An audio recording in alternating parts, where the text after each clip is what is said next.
Baiklah, di sini saya akan menjelaskan mengenai perbandingan. Apa itu perbandingan? Perbandingan adalah usaha membandingkan dua objek atau lebih dengan menggunakan rumus perbandingan yang tepat. Di dalam matematika, perbandingan dibedakan menjadi dua. Yang pertama, perbandingan senilai, dan yang kedua yaitu perbandingan berbalik nilai. Perbandingan senilai. Apa itu perbandingan senilai? Perbandingan senilai yaitu cara membandingkan dua objek atau lebih dengan besar salah satu variabel yang bertambah, maka membuat variabel lain menjadi bertambah juga. Untuk itu, perbandingan senilai memiliki jumlah nilai variabel yang sama. Misalnya, jumlah barang dengan jumlah harga barangnya, jumlah nilai tabungan dengan waktu menyimpannya, jumlah pekerja dengan gaji pekerjanya, dan lain sebagainya. Perbandingan senilai dapat dirumuskan sebagai berikut. X1 per Y1 sama dengan X2 per Y2. Contoh, misalkan tinggi badan Ahmad adalah 160 cm dan tinggi badan Bambang adalah 170 cm. Jika sobat bermaksud membandingkan untuk mencari siapa yang lebih tinggi, maka jawabannya adalah Bambang. Bambang lebih tinggi 10 cm dibandingkan Ahmad.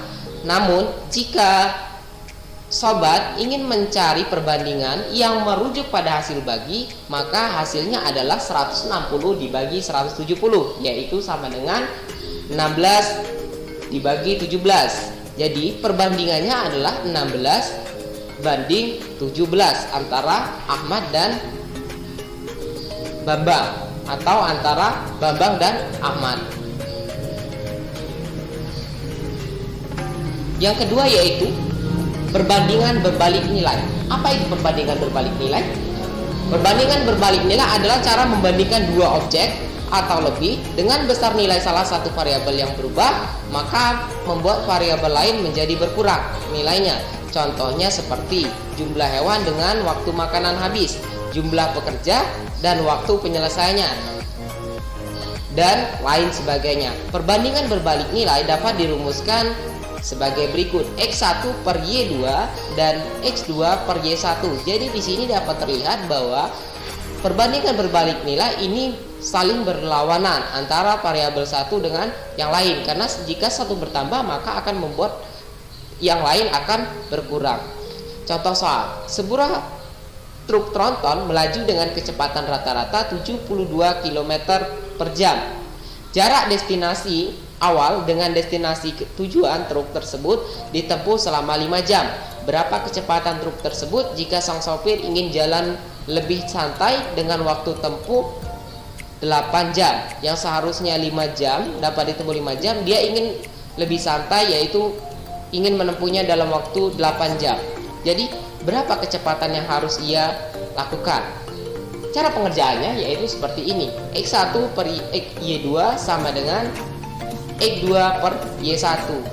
72 per Y2 sama dengan 8 per 5. Ini kita bisa kali silangkan saja. 72 dikali 5, 8 dikali Y, berarti 8Y sama dengan 72 dikali 5. Y2 sama dengan 72 dikali 5 dibagi 8. Y2 sama dengan 45 km per jam.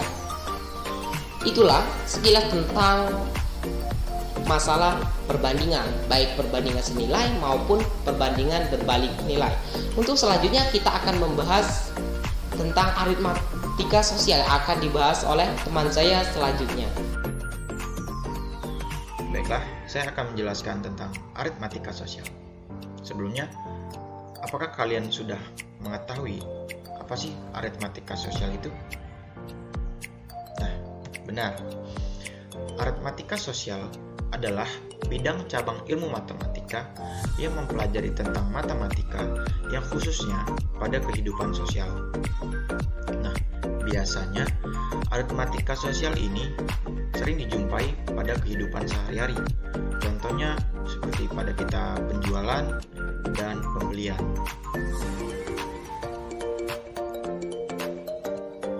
Penjualan.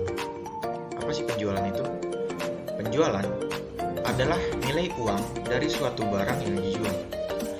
harga barang yang ditetapkan oleh pedagang kepada pembeli. Rumusnya, jika untungnya diketahui, maka harga penjualannya sama dengan harga pembelian ditambah untung.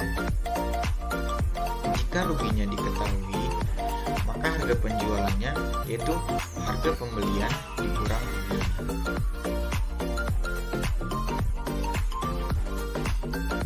Pembelian. Apa sih pembelian itu? Pembelian adalah nilai suatu barang yang dibeli. Harga barang yang ditetapkan dari pabrik, grosir, atau tempat lain.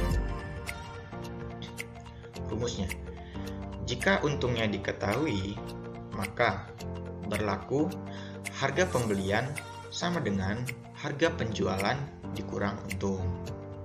Nah, jika ruginya diketahui, maka rumusnya yaitu harga pembelian sama dengan harga penjualan ditambah rugi. Selanjutnya yaitu ada untung atau laba. Apakah kalian sudah mengetahui apa sih untung atau laba itu? Nah, benar. Untung atau laba adalah selisih antara harga penjualan dengan harga pembelian jika harga penjualan lebih dari harga pembelian. Nah, rumusnya sama dengan harga penjualan dikurang harga pembelian. Nah, jika untung atau laba ini disajikan dalam bentuk persentase, maka persentase untung sama dengan untung dibagi harga pembelian dikali 100%. Itu untuk mencari persentase untung. Selanjutnya, rugi. Apakah kalian sudah tahu apa itu rugi? Rugi adalah selisih antara harga penjualan dengan harga pembelian jika harga penjualan kurang dari harga pembelian. Nah, kalian sudah tahu belum apa rumusnya rugi? Rumusnya yaitu harga pembelian dikurang harga penjualan. Nah, jika rugi ini disajikan dalam bentuk persentase, maka persentase rugi sama dengan rugi dibagi harga pembelian kemudian dikali dengan 100%. Berbeda ya dengan untung atau laba tadi. Kalau untung dia untung dibagi harga pembelian, kalau rugi dibagi harga pembelian. Nah, yang selanjutnya bunga tunggal dan pajak. Yang pertama, bunga tunggal atau disebut juga dengan bunga tabungan. Bunga tabungan artinya bunga yang diberikan hanya untuk sejumlah uang yang ditabungkan, sedangkan bunganya tidak akan berbunga lagi. Bunga biasanya dihitung dalam persen yang berlaku dalam jangka 1 tahun. Untuk rumus bunga tunggal, untuk bunga 1 tahun sama dengan persentase bunga dikali modal. Nah, untuk bunga yang bulanan, mau dia sebulan, mau 2 bulan, 3 bulan, rumusnya yaitu N dibagi 12 dikali persentase bunga dikali modal. Nah, karena persentase bunga dikali modal itu sama dengan bunga 1 tahun, maka N dibagi 12 dikali bunga 1 tahun. Nah, selanjutnya yaitu pajak. Pajak adalah suatu kewajiban dari masyarakat untuk menyerahkan sebagian kekayaannya pada negara menurut peraturan yang ditetapkan oleh negara. Pegawai tetap maupun swasta negeri dikenakan pajak dari penghasilan kena pajak yang disebut juga pajak penghasilan atau PPH. Sedangkan barang atau belanjaan dari pabrik, dealer, grosir, ataupun toko, maka harga barangnya dikenakan pajak yang disebut pajak pertambahan nilai atau PPN. Nah, yang selanjutnya yaitu bruto, neto, dan tara. Yang pertama, tara. Tara adalah berat kemasan suatu barang. Untuk rumusnya yaitu bruto dikurang neto.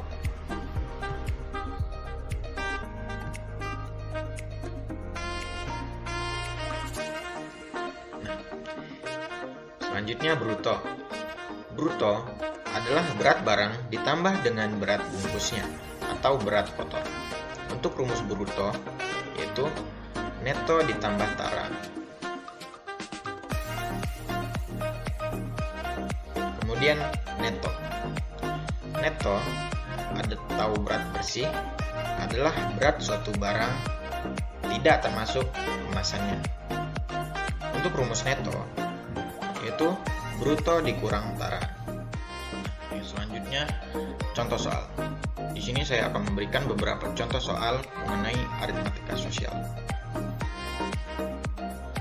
Seorang pedagang membeli 1 kuintal beras dengan harga 850.000. Berapa harga jual beras per kilogram kalau pedagang ingin menerima laba sebesar 1.000 per kilogram? Nah, dari soal kan sudah diketahui, seorang pedagang membeli 1 kuintal beras dengan harga 850.000. Maka untuk harga belinya yaitu 850.000 dibagi 100 sama dengan 850.000 untuk per kilogramnya. Yang ditanya, harga jual beras per kilogram kalau pedagang ingin menerima laba sebesar Rp1.000 per kilogram. Nah, dari soal kan sudah diketahui harga beli dan harga untung. Yang ditanya harga jual. Nah, untuk rumus harga jual yaitu kan harga pembelian ditambah untung. Maka langsung kita tambahkan saja 8.500 ditambah 1.000. Maka hasilnya 9.500. Jadi untuk harga jual beras tersebut yaitu 9.500. Untuk contoh soal yang berikutnya yaitu Mia membeli baju seharga 150.000. Kemudian baju itu ia jual lagi dengan harga 165.000. Berapa persen laba yang diperoleh Mia? Nah, diketahui dari soal untuk harga pembelian yaitu 150.000 dan harga penjualan yaitu 165.000. Nah, karena yang ditanya berapa persen laba yang diperoleh Mia, nah untuk rumus persentase laba yaitu laba atau untung dibagi harga pembelian dikali 100%. Nah, untungnya kan belum diketahui nih. Untuk rumus untung kan harga penjualan dikurang harga pembelian. Nah, jadi 165.000 dikurang 150.000. Maka untuk untung yaitu 15.000. Nah, jika sudah diketahui untungnya, langsung saja kita jawab yaitu persentase keuntungan yaitu untung dibagi harga pembelian dikali 100%.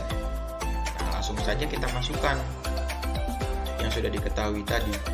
Untungnya kan 15.000, harga pembelian 150.000.